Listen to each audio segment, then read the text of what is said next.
तो यहाँ से बिल्कुल पास में ही राजस्थान शुरू हो जाता है, ये गुजरात का आखिरी गांव। तो हम लोग यहाँ जो किसानी है हमारे बाप दादा की ओर से मिली है, हमको भी वारसा में मिली है। तो हम लोग इसको करते हैं। तो हमको ऐसा जो फसल उगाते थे पर पहले फसल में कुछ ऐसा कुछ रिटर्न नहीं मिल रहा था और उसमें सूखापन भी आ जाता था। तो हमने सोचा कि कुछ देखें, तो हमने बहुत इसका स्टडी किया। स्टडी करने के बाद हमने ये केले की फसल लगाई है। 1 साल हुआ पूरा पहले सितंबर में हमने लगाई थी 15 तारीख को। आज उसकी कटाई अभी 2 दिन में हो जाएगी इसकी कटाई, तो चलेगी दीपावली के बाद तक। तो ये कटाई से क्या होता है कि जो हमको किसानों को जी किसानों को कोई प्रॉब्लम नहीं, मतलब कि हम खलियान नहीं करना पड़ता है इसमें।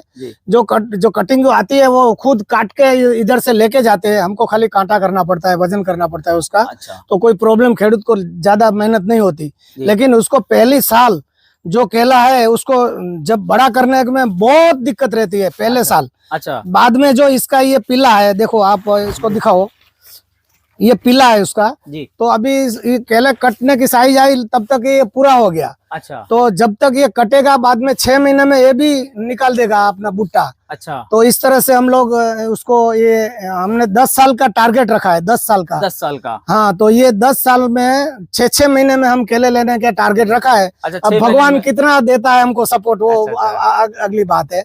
तो इस तरह से हमारा ये फसल है। हमने 2 खेतों में ये लगाया है। खेत में हमने एरंडा का जो दिवेली आती है ना, जी। तो उसका कैस्टर का बीज लगाया है जी। और थोड़ी मूंगफली भी की है जी। गाय है हमारी, देसी गाय जी। तो उसको खिलाने के लिए। अच्छा। तो इस तरह से हमारा ये कारोबार चलता है। मेरा बच्चे लोग सब पुणे में है, बिल्डर है, मैं अकेला इधर, हम दोनों ये खेती संभालते हैं ऐसा। तो ये 6 महीने में तैयार हो जाती है फसल और फिर से 6 महीने में दूसरा कल्ला तब तक आ जाता है।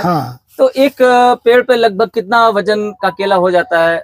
ये पहली साल है तो हमने 18 से 20 किलो 18 से 20 किलो 20 किलो का ये आ जाता है। बाद में ये जो ये होगा, ये बूटा देगा वो लगभग 22-23 किलो देगा। 22-23 फिर उसके बाद आएगा वो 27-28 किलो देगा। अच्छा, हर साल बढ़ता थोड़ा बढ़ेगा। 2-3 साल बाद में स्टेबल हो जाएगा ऐसा है। तो ये अभी किस हाइट के वृक्ष हैं ये केले के?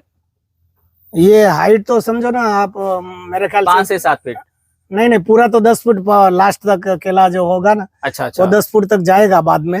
अभी थोड़ा 7-8 फीट है, लेकिन ये केला जो बढ़ेगा वो 10 फुट तक चला जाएगा। सीढ़ी से काम करना पड़ेगा, बाद में सीढ़ी लगानी पड़ेगी। सीढ़ी पर लगानी पड़ेगी। अच्छा, अभी हम लोग इसकी रख रखाव के लिए क्या क्या केमिकल्स या क्या क्या फर्टिलाइजर्स का इस्तेमाल करते हैं? कौन सा फर्टिलाइजर हमने जो इसमें दिया, लेकिन ये बाद में जो ये यूपी में और एमपी में जो जहाँ बहुत ज्यादा केला होता है ना, जब इसमें इंजेक्शन लगाते हैं। अच्छा। लेकिन ये मेरे केले में कोई भी प्रॉब्लम नहीं है, कुछ नहीं डाला हमने, खाली मिट्टी है ना, जंगल की मिट्टी, उसके ऊपर छिड़काव की है। अच्छा। छिड़काव किया है मिट्टी का। अच्छा, देखो मिट्टी का छिड़काव, ये देखो तो ये पानी से धुल जाएगा और अच्छा हो जाएगा। बाद में ये सीधा पक जाएगा केला, पक जाएगा। और इसमें किसी भी प्रकार का कोई केमिकल इसमें नहीं है, लेकिन इसमें हमने जो डाला ये ड्रिप से तो उसमें हमने एसिड का उपयोग किया। तो एसिड से क्या है कि ये जहर मुक्त हो जाता है एसिड से। अच्छा, इसकी जड़ों में मतलब? हाँ, जड़ों में तो जहर मुक्त ये केला है ना, अपन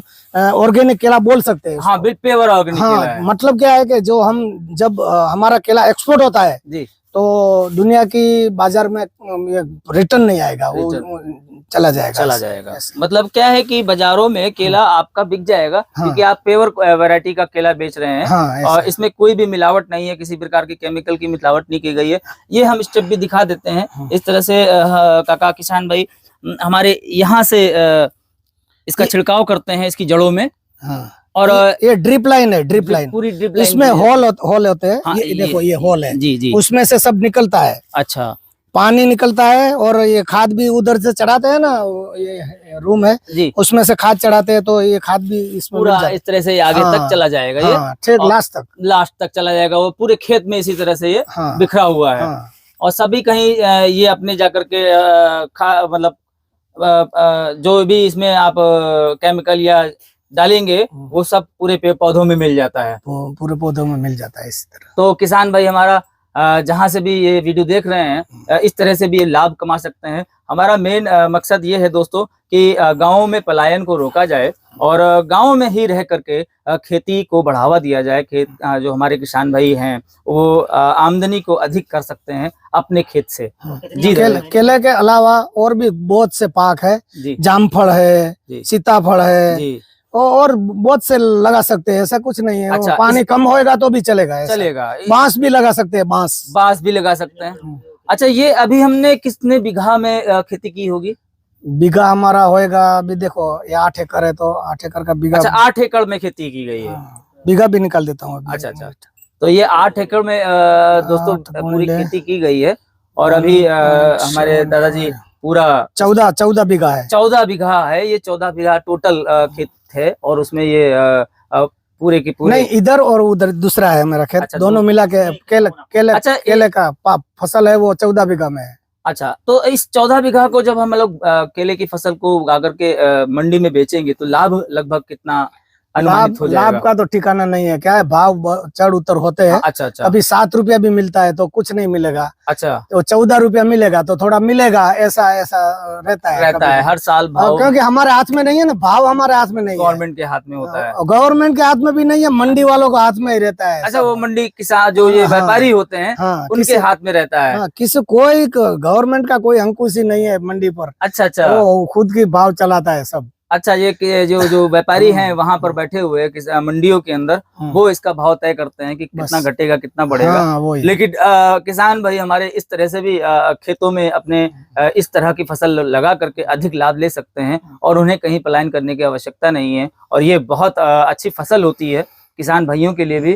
बस थोड़ी सी देख रेख और मेहनत अधिक लगती है इसके अंदर, क्योंकि इसकी देख रेख में समय जाता है और कीट पतंगों का ध्यान रखना पड़ता है, किसी प्रकार का कोई जीवाणु उसमें ना लग जाए जो इस पूरे पेड़ को खा जाए। इसलिए हमें बराबर इसकी देख रेख करती रहनी पड़ेगी। और दादा ने बताया है कि ये देखिए पूरे खेतों में ये देखे जा सकते हैं इसी पाइप के माध्यम से समय समय पर दादाजी ये है ना, आप देखो इधर वीडियो दो, ये है ना, ये जमीन इसको जो आप वो करेंगे ना लेबोरेटरी टेस्ट जी, तो इसमें पूरा गुण आएगा, क्योंकि ये दबी पड़ी है इसमें जी। हाँ, पत्तों में जीवात है ना, उधर से पूरी जमीन से निकलती बाहर आती है और ये खाना छोड़ती है सबके लिए। तो ये बहुत अच्छी बात है। और हम लोग पेवर तरह से कहा जाए कि प्राचीनतम खेती को करते हैं और पद्धति से ये खेती चढ़ी आ रही है। जैसे कि दादाजी ने बताया, पीढ़ी दर पीढ़ी हमें ये गिफ्ट में मिली है और फिर हमने इसको किया और आज दादाजी के बच्चे पुणे में पढ़ भी रहे हैं। पढ़ाई के साथ साथ देखिए आप अपने खेत खलिहानों को भी संभाले हुए हैं और गाँव में आप एक्स्ट्रा कुछ कर भी पा रहे हैं और गाँव वालों के लिए भी दादाजी हमेशा ललायित रहते हैं। कोई भी किसी भी प्रकार की परेशानी गांव वालों को भी नहीं होने देते हैं। इससे किसान भाइयों के साथ साथ जो अन्य गांव वाले हैं जिनके पास खेत नहीं है वो भी यहाँ आकर के काम करते हैं और बाहर उन्हें जाने की आवश्यकता नहीं पड़ती है। तो ये हम अभी आपको पूरे साबरकांठा गुजरात से ये खेती दिखा पा रहे थे। बाबा दादाजी बहुत बहुत धन्यवाद आपका एक बार पुनः कि आपने समय निकाला और हमें दिया। तो ये देखिए मूंगफली के खेत भी हैं, लगातार अगल बगल में सब खेती चलती रहती है। मकई भी यहाँ बड़े पैमाने पर पैदावार उसकी भी की जाती है। किया है गांव में, किसी ने नहीं किया। अच्छा, लेकिन ये इसके बाद अभी गांव में भी थोड़ा थोड़ा लगेगा शुरुआत आपने कर दी है। देखिए मिसाल तो एक को बनना ही पड़ता है और चूंकि दादा ने काफी ट्रेनिंग ली है उसके लिए, रिसर्च के लिए किया है। 5 साल लगाया, पूरा 5 साल आपने दिए है, तब जाकर के आप इन चीजों को सीख पाए और फिर खेतों में ही अपने गांव में रह करके किसान भाइयों के लिए एक मिसाल बन गए हैं। और अभी देखिए हमें जहां से भी लोग देख रहे हैं, मैं तो यही कहूंगा कि आप भी अपने खेतों में लगातार इस तरह का कुछ ना कुछ नया करने का प्रयास करते रहें, जिससे हमारे आमदनी दुगनी हो सके और हम पलायन ना करें और अपनी धरती माता को बेचे नहीं। क्या होता है कि धरती माता को धरती माता ही रहने दें और दवाइयाँ और ये पेस्टिसाइड छींट के बना देते, बंजर बना देते। बनाओ आप, बंजर भी मत बनाओ, बेकार भी मत बनाओ, क्योंकि ये धरा आपकी है, ये भूमि आपकी है और इसका सम्मान सभी माँ के दर्जा दो, माँ का दर्जा दीजिए। और ये रियल में देखा जाए तो ये है भी माँ हमारी और धरती पुत्र सरदार वल्लभ भाई पटेल भी बने और आज देश के यशस्वी प्रधानमंत्री नरेंद्र भाई मोदी जी भी देखिए आप ही लोगों के लिए लगातार प्रयास करते हैं। और हमारा तो ये ध्येय रहता है कि उनको आपके सामने शो आउट किया जाए, कितनी मेहनत वो करते हैं। और आज पूरा देश उन्हीं के नाम से जाना जाता है और देश का नाम अगर विदेशों में आज कोई इज्जत से ले रहा है तो उसका सारा श्रेय नरेंद्र भाई मोदी जी को जाता है। बहुत धन्यवाद। हमारा गुजरात का ये हमारा पानी है। पानी बहुत धन्यवाद। जय हिंद, जय भारत।